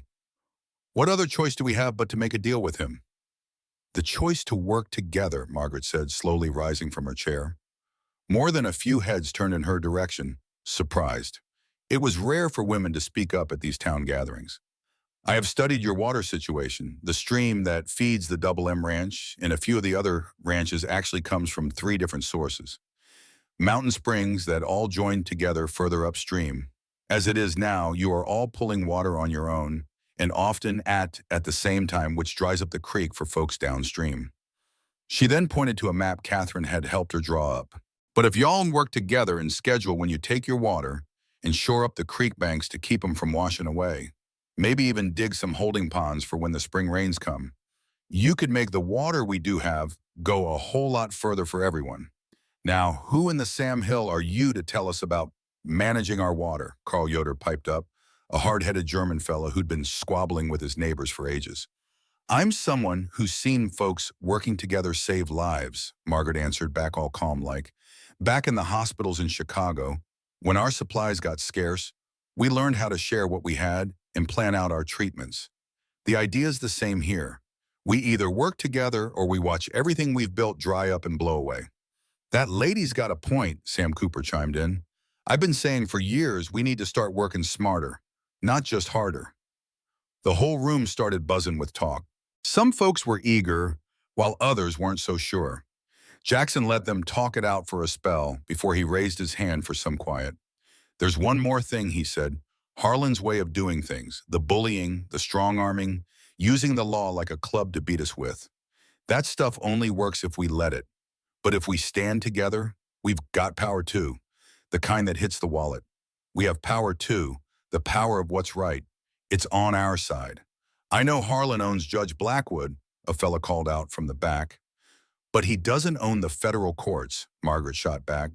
And he sure as heck doesn't own the newspapers out in Denver and San Francisco. What folks think matters a whole lot. A story about a wealthy rancher stealing water from hard-working families in the middle of a drought. That would bring the kind of attention Harlan can't afford, and he sure can't control it. She could see the idea starting to click on several faces. These folks had been thinking about their own backyard, but the bigger world out there offered some real power they hadn't even considered. The meeting went on for hours and a real plan started to form. They would create a water rights group with elected neighbors to speak for each of the ranches. Water usage would be scheduled and kept an eye on. They'd all pool their money to dig retention ponds and to take care of the stream. But the most important thing was, they'd stand as one against anybody who tried to push them out. And what are we going to do about a doctor? Asked Maria Santos, the woman whose baby Margaret had just treated. Doc Cullum charges more than most of us can ever afford when he even bothers to come out here at all. Every eye in the room turned to Margaret. She felt Jackson's reassuring hand on her shoulder, her arm. Now, I am not a licensed doctor, she said, choosing her words with care. But I do have good training and a whole lot of experience. I would be willing to set up a regular clinic for y'all, treat what I am able to, and help get folks to a proper hospital if they have something more serious. In exchange, was I all run? She paused a moment, thinking it through. Maybe a small contribution from each family, paid however you can, whether that is with money or goods or a bit of hard work. Well, the folks lit up like a firefly. Within just a few minutes, they had all agreed to turn an old line shack into a real clinic for everyone, with families promising to bring materials and their own elbow grease. As the crowd started to break up, all excited and shaking hands on the deal, a visitor showed up that nobody was expecting. William Doyle, Harlan's own son, rode in all by himself, with his hands held up high to show he meant no harm. "I come in peace," he called out, swinging down from his horse real careful-like. "May I have a word with you, Jackson? And with you, Miss Sullivan?" Jackson got stiffer than a board, but Margaret saw something different in that young man's eyes. He looked desperate, not dangerous. "Let us hear him out," she said quietly. They met him right there on the porch. Catherine stood nearby, keeping a close watch, holding that shotgun she always had with her. Up close, William Doyle looked absolutely worn to a frazzle, his fine clothes just hanging off a body that had clearly missed a few meals. Poor health. "My father has no idea I am here," he started, getting right to the point. "Well, this is not going to be pleasant to hear, but I had to come and give y'all a warning." Warn us about what? Jackson asked, his voice as cold as a winter morning. William's hand shook as he pulled out a flask, but then he thought better of it. He is not done yet. The federal marshal slowed him down, but now he is hiring more men, real professionals from down in Texas. They will make Watson's crew look like a bunch of choir boys. Then why tell us? Margaret asked, studying him with her sharp nurse's eye. The shaking hands, the pale skin, the jumpy movements. He was fighting a personal battle for sure, but there was also a genuine fear in his heart. Because I am tired of being his weapon, William burst out. You were right, Miss Sullivan, about the medicine, about all of it. He has used my weakness to control me for so many years. He promised that if I married Miss Mitchell, he would send me back east for treatment. But I know better than that now. He would never let me go. I would be his puppet forever, and Catherine would be trapped right there with me. The raw pain in his voice was undeniable. Margaret felt an unexpected pang of sympathy for this broken young man. What is it you want from us? Catherine asked, lowering her shotgun just an inch. Nothing. I wanted to do what was right. Do one decent thing. To warn y'all, he plans to make his move during the spring roundup when all your men are scattered. He's going to burn the barn, poison the water hole, and make it all look like a string of accidents. When? Jackson demanded, his voice tight. In 2 weeks, maybe 3. The hired men are still on their way. William swayed a little, then steadied himself on the porch rail. I need to go. If he finds out I came here. Wait, Margaret said gently. The treatment you need, it is real. It is difficult and painful, but it is possible. I have helped other folks get through it. A flicker of hope crossed William's face before despair washed it away. My father would never allow it. Your father does not have to know, Margaret said with quiet strength. You think on it. When you are ready, truly ready to be free, you come find me. William stared at her for a long, hard moment, then gave a sharp nod. I thank you, both of you. And I am sorry for every last thing my family has done. He rode off in a hurry, leaving them to chew on his terrible warning. It could be a trap, Sam said, stepping out from the doorway. Could be, Jackson agreed, his eyes scanning the distance. But the misery in that boy's soul was real. What do you reckon, Margaret? I think a man's demons can make him desperate enough to betray anyone, even his own cruel father, she said softly. And I reckon we better brace ourselves for the worst and just hope for the very best. They spent that whole next week getting the ranch ready for a fight. The Water Rights Association showed its true colors right away. All the neighboring ranchers sent their hands over to help stand guard, turning the Double M into a regular fortress of mutual support. Margaret got the medical supplies all organized in case anyone got hurt, and started teaching Catherine and the others some basic field dressing. You've seen this kind of trouble before, Catherine said, watching how steady Margaret's hands were as she showed them how to pack a bullet wound. Chicago had its own kind of range wars, Margaret said quietly. Different sorts of weapons, but the same ugly business. All the while, Jackson recovered real steady under her watch. The infection was finally beat. They stole quiet moments together in between all the preparations, having quiet talks by the fire, or taking walks down by the creek where he'd show her all his plans for the ranch, sharing kisses that promised a future that was surely worth fighting for. When all this is over, he told her one evening, pulling her in close, I aim to do this the right way. I want to court you proper, like a lady deserves. Oh, I'm no lady, Margaret protested softly. I'm just a nurse with a payda. Who? But he just silenced her with a gentle kiss. You are the woman who saved my life, and the one who's standing right here beside me against it all. All odds, who's healing this whole blessed valley with nothing but pure grit and her own 2 hands. That right there makes you the finest woman I have ever known. You're a smooth talker, Jackson, she whispered close to him. Just a man who knows a good thing when he sees it, he answered back. And what I see is you, Margaret Sullivan. Today, tomorrow, and for all our days to come. The trouble started just as the sun broke on the 10th day. It was not the big head-on fight they were braced for, but something a whole lot sneakier. Margaret was jolted awake by the sharp, bitter smell of smoke and panicked yells. The grain stores, a voice hollered from the yard. They set fire to the grain stores. They all came running out to see angry flames chewing up the side of the building where they kept all the feed for the long winter ahead. While the ranch hands scrambled to form a bucket line, Jackson took a firm hold of Margaret's arm. This is not right. It is a distraction. They are after something else. And his gut feeling was dead on the money. With every hand busy fighting that fire, a group of riders came in quiet from the north, not even glancing toward the main house, but making a straight line for the creek. The water, Catherine yelled out, already bringing her rifle to her shoulder. They are carrying barrels. It is poison. And then all hell broke loose. Gunshots cracked the morning air as the Double M folks fought back against the raiders. Margaret found herself in the thick of it, not as a nurse tending to the wounded, but as a fighter, clutching that rifle Jackson had put in her hands. Had taught her how to handle a rifle. The fight was a real dust-up, but it was over quick. They'd lost the element of surprise, and that was that. Harlan's hired guns tucked tail and ran, leaving a few of their own wounded behind in the dirt. Now Margaret's good heart wouldn't let her just leave a man to suffer, not even her enemies. "You're wasting your kindness," one of them growled while she was patching up his shoulder. "Doyle will just go out and hire more fellas." "Perhaps," Margaret said, calm as a Sunday morning.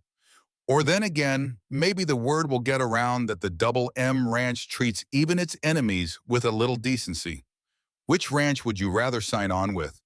One that leaves its wounded men behind, or one that stops to heal them?" The fella had no answer to that one. When the sun was all the way up, they took stock of the damage. The grain store was half ruined, but they figured they could save it. Lucky for them, no poison had made it to the water supply, and most importantly, no one on their side had been lost for good. A few folks were hurt, but Margaret was quick to get them all tended to. "They'll be back," Jackson said, his face all grim. "Well, let them come," Sam shot back. "We held our ground today. We will hold it again tomorrow." But as it turned out, it was William Doyle who brought them the solution. He rode in right at sunset, holding a stack of papers that made old Jackson let out a low whistle. "It is my father's letters with the men he hired," William explained, looking a little unsteady but determined as all get out. Names, dates, everything. It had the dates, the amounts paid, everything needed to see him facing a rope, or at the very least, locked away for good. "Wait there," Catherine asked, her voice soft. William looked her straight in the eye, because Miss Sullivan was right. "I want to be free, and maybe, just maybe, I want to be the kind of man who's worthy of forgiveness someday." Margaret stepped forward. "The offer we made still stands. And treatment, support, and a real chance. At a different kind of life, but only if you're truly ready." "I'm ready," William said, his voice firm. And for the first time, she actually believed him. She truly did. The papers were sent by telegraph to the federal marshal that very same night. By the end of the week, Harlan Doyle was in custody, his whole corrupt empire crumbling around him. As his former partners scattered like rats from a sinking ship, avoiding the scandal, the Water Rights Association stepped right in to manage his properties fair and square, making sure no single person could ever again put a stranglehold on the valley's survival. Justice hadn't come through violence or bloodshed, but through plain old courage, folks working together, and the unexpected change of heart of a broken young man who chose what was right over his own family. The whole valley had learned a powerful lesson. They were a heck of a lot stronger together than they ever were apart. And right at the center of it all, two wounded souls had finally found some healing in each other's arms, building something new and beautiful from the ashes of their broken pasts. And that year, spring came early. That year, bringing along wildflowers that blanketed the valley in a carpet of purple and gold. That old, run-down line shack had been completely transformed. It was now a real clinic, with walls painted a clean, bright white and big, wide windows that just let the sunshine pour right in. Margaret stood there in the doorway, taking it all in. She watched as families started arriving for the weekly medical day, and her heart felt fuller than she ever dreamed it could be, especially after those long, hard months of winter.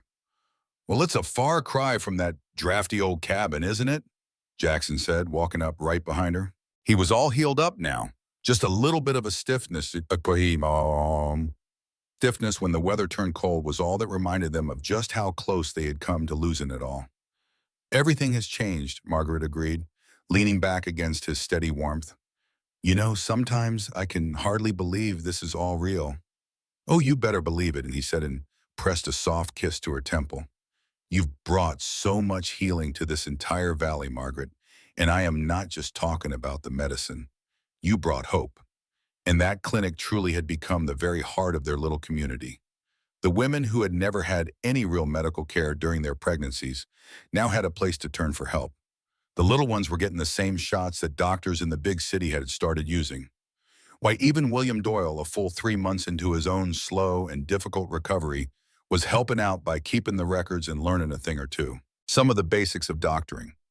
Just then, little Emma Hartley came running up, holding tight to a bunch of wildflowers. These are for you, Miss Margaret. Mama said they'll make the clinic smell real pretty.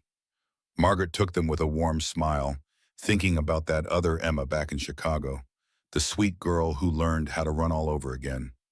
It made her think that maybe all healing was connected somehow, like circles of hope spreading out like ripples in a pond. Why, thank you, sweetheart. They're just beautiful. How's that little cough of yours?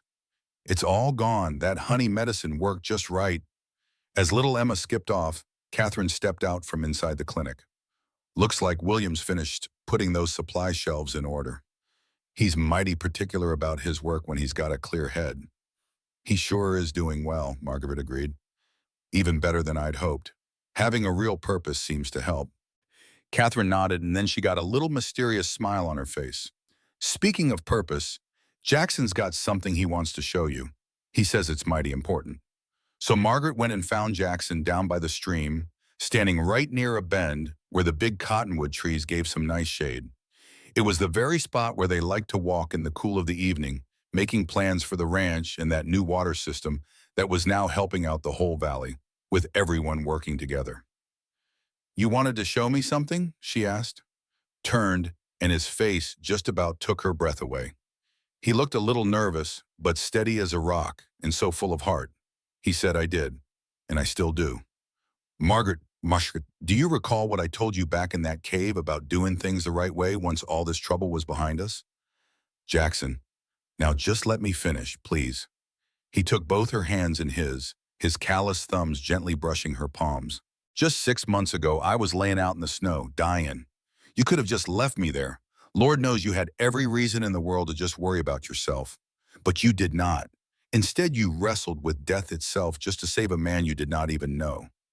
I was only doing what your heart told you to do. I know. His smile was as gentle as a sunrise. That is just the woman you are. You are a healer, Margaret. And not just broken bones, but broken spirits, too. You healed something deep inside of me, way beyond any old bullet wound. Margaret felt her eyes begin to sting with tears she was fighting to hold back. You healed me too, Jackson. You gave me a reason to go on when I thought I had lost everything I ever cared about. Well then, maybe we ought to just keep on healing each other. And with that, Jackson lowered himself down to one knee and pulled out a simple, shining gold band. Margaret Sullivan, will you do me the honor of marrying me? Will you be my wife, my partner in all things, the very heart of this ranch and the family we could build? The tears finally came, streaming down her cheeks without a fight. Oh, Jackson, you know all about Chicago, about my disgrace. I know you were told, blamed for something that was never your fault. I know you stood by what was right even when it cost you almost everything. I know you are the strongest, most caring woman I have ever met. His voice grew thick with feeling. Your past is what shaped you. I would not change a single day of it if it meant losing the woman standing right here in front of me. So Margaret looked at this man who had given her a safe harbor, a reason in his love, who saw her not as a woman with a past, but as someone who deserved all his respect and devotion. The answer came bubbling up from the very bottom of her heart. Yes, she whispered, and then with more strength. Yes, Jackson Mitchell, I will marry you. He gently slipped the ring onto her finger and stood to kiss her with all the warmth and promise of the life they would share. Around them, the cottonwood trees whispered in the spring breeze, and the creek sang its endless song of life moving forward. The wedding was held just a month later, with the entire valley coming out to join the celebration. The whole thing was held outdoors under that wide-open western sky that had been a silent witness to their journey from pure desperation to a life of joy. Margaret wore a simple white dress that Catherine and the ladies from the ranches had all pitched in and sewn it together, and they decorated it with wildflowers, the kind that now stood for a fresh start for everyone. Old Tom Garrett, his joints feeling a whole lot better, was playing his fiddle. Maria Santos, bless her heart, had organized the whole feast, and every single family brought a dish to share. Why, even Judge Blackwood himself showed up, looking mighty humbled and eager to make things right. He aimed to make amends by doing the ceremony completely by the book. He asked, "Do you, Margaret Sullivan, take this man right here to be your lawfully wedded husband?" Margaret looked deep into Jackson's eyes, seeing everything they had been through together, the hard times and the good. "I surely do. And Jackson Mitchell, do you take this woman to be your lawfully wedded wife?" "With every bit of my heart, I do." And when they kissed, the whole valley just erupted with cheers and hollers. This was bigger than just a wedding. It was a celebration of surviving, of good neighbors, and of love winning out over hardship. William Doyle, with clear eyes and a steady hand now, walked up to them after it was all done. "I owe y'all more than I could ever hope to repay," he said, his voice low. "You gave me a second chance at life when every other soul had written me off." "Well, that's just what folks are supposed to do for each other," Margaret said. "Every last one of us deserves a second chance." And speaking of that, William reached into his pocket and pulled out a real official-looking document. It said my father's assets were all sold off to pay for his wrongdoings, but I got to keep the family homestead and just enough to get a fresh start. I'd sure like to donate a piece of that land for a proper hospital. That is, if you would consider running the place, Mrs. Mitchell. Well, Margaret just gasped. A real hospital, not just some little clinic. This would be a place where she could truly use all her skills and even train other folks and serve this growing community right. She looked over at Jackson, and he just grinned wide. "I married a healer," he said with a smile. "I would be a fool to stand in the way of her true calling." And so, that hospital opened up the very next winter.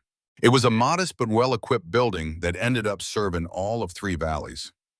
Margaret started training the local women to be nurses, and she taught them everything she knew, from patching up wounds to helping bring babies into the world. That old shadow from Chicago faded away completely. It was replaced by the respect she earned by saving countless lives and making things better for everyone. Meanwhile, Jackson expanded the ranch, and he brought in new ways to conserve water that soon became a model for the whole region.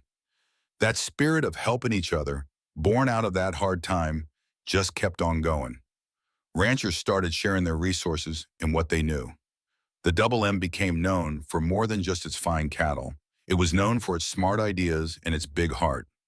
Catherine and Sam Cooper went and got hitched in a quiet little ceremony about 2 years later. Now, them getting together as partners didn't surprise a single soul who had ever seen them working side by side.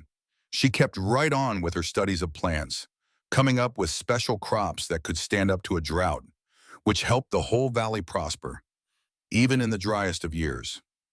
One evening, a good 5 years after that fateful snowy night, when destiny brought them together, Margaret and Jackson were sitting on their front porch, just watching their children play out in the yard. Two little boys, both with their daddy's steady gray eyes, and a sweet baby girl who had her mama's gentle hands. "You got any regrets?" Jackson asked, pulling her in close. Margaret took a moment, thinking about her long journey. From a nurse everyone looked up to a woman who was cast aside, from nearly starving to death in that lonely mountain cabin to running a hospital that served hundreds of folks, from a loneliness so deep it nearly did her in, to a love that now filled up every single corner of her life. "Not a one," she said firmly. "Every single step I took brought me right here. It led me straight to you." "You know, that night in the snow," Jackson said, thinking back, "I truly thought my time was up. I never in a million years imagined I was actually being born into the very life I was always meant to have." "I reckon we both were," Margaret agreed with a soft smile. "Sometimes the very worst storms end up bringing the greatest blessings." Just then, their oldest boy came running up, holding tight to a little wooden horse. Mama, will you tell us that story again? The one about the big snow and the mean old men, and how you were the one who saved Papa? Margaret just smiled, pulling her children in close. It had turned into a real family legend, a story told time and time again. And every time, it taught a different lesson about courage and being kind, and the power you have when you choose to help someone, even when it seems like the hardest thing in the world.